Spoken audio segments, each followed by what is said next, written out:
Good morning on this suddenly warm Thursday. If today were average, you'd be waking with a cup of coffee, perhaps, a leisurely read through this column, we hope, and a high of 38 degrees in New York. But has any day this month felt average?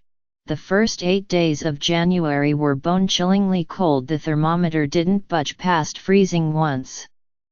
So perhaps it shouldn't come as a surprise that today's high is a balmy 54 degrees.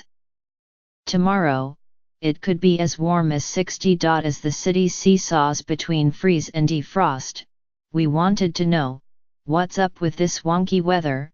It's definitely a little bit of whiplash, said John Homenuk, a meteorologist at New York Metro Weather. And it's going to continue. We were locked into weeks of freezing weather earlier this month after circulation patterns in the Arctic were dislodged, Mr. Homenuk said. We had cold air moving into places where it doesn't usually reside.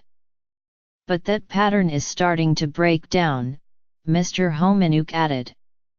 Today's mild temperatures are thanks to warm air that moved in from the south. But you can expect a blast of cold air again soon. The atmosphere is always trying to reach an equilibrium, and right now we're seeing a battle between warm and cold, said Faye Maroney, a meteorologist at the National Weather Service.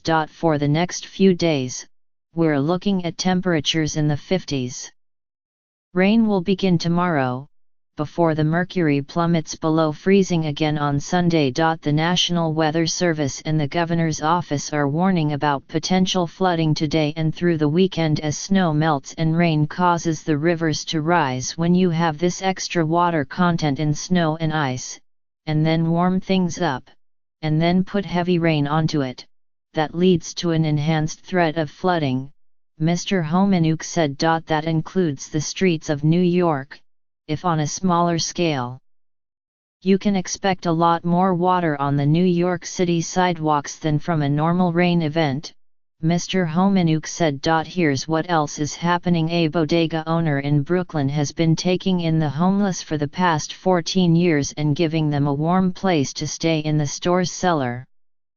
New York Times. Jeffrey D. Klein, a New York State senator, has been accused of forcibly kissing a former staffer outside an Albany bar in 2015.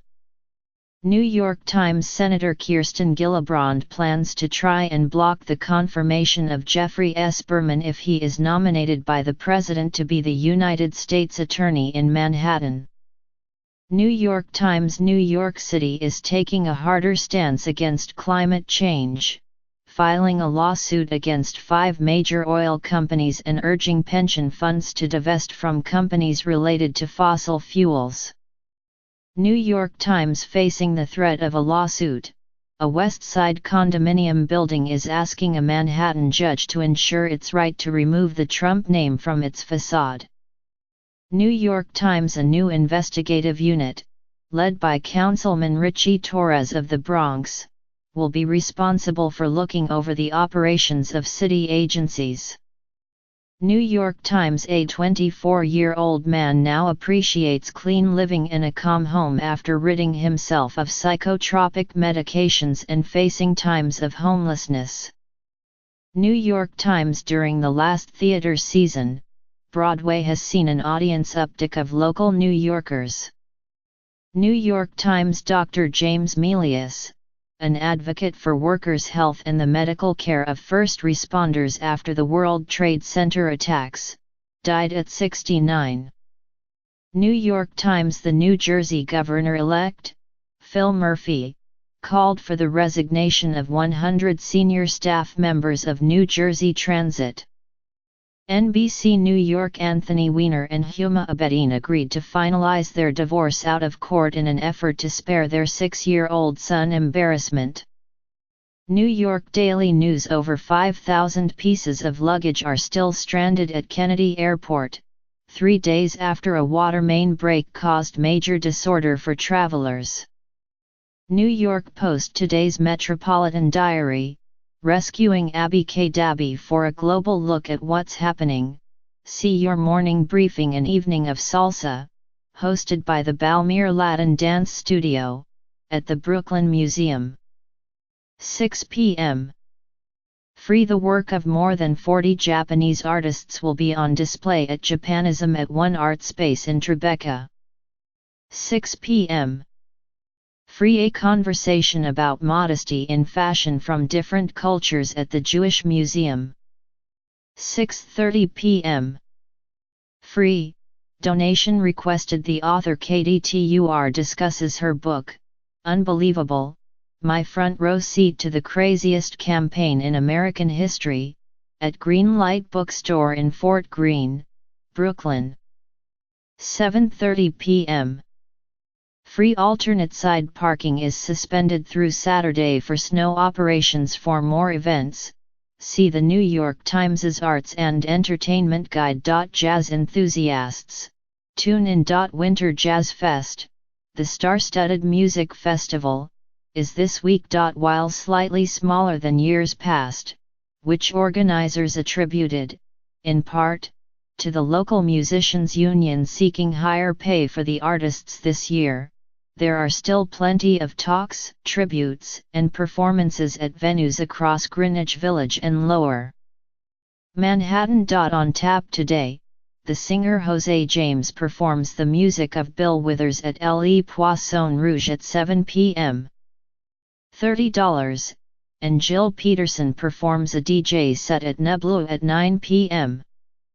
$25. The signature event of Jazz Fest is the Music Marathon, in which 100 groups perform on different stages at locations across Greenwich Village and Lower Manhattan. The two-night event begins on Friday at 5 p.m. and continues on Saturday. And on Monday, writers, artists, and musicians including Angela Davis, Esperanza Spalding, Ravi Coltrane and Vijay Iyer will perform a musical tribute to the pianist Jerry Allen, who died last year. The festival continues until January 17.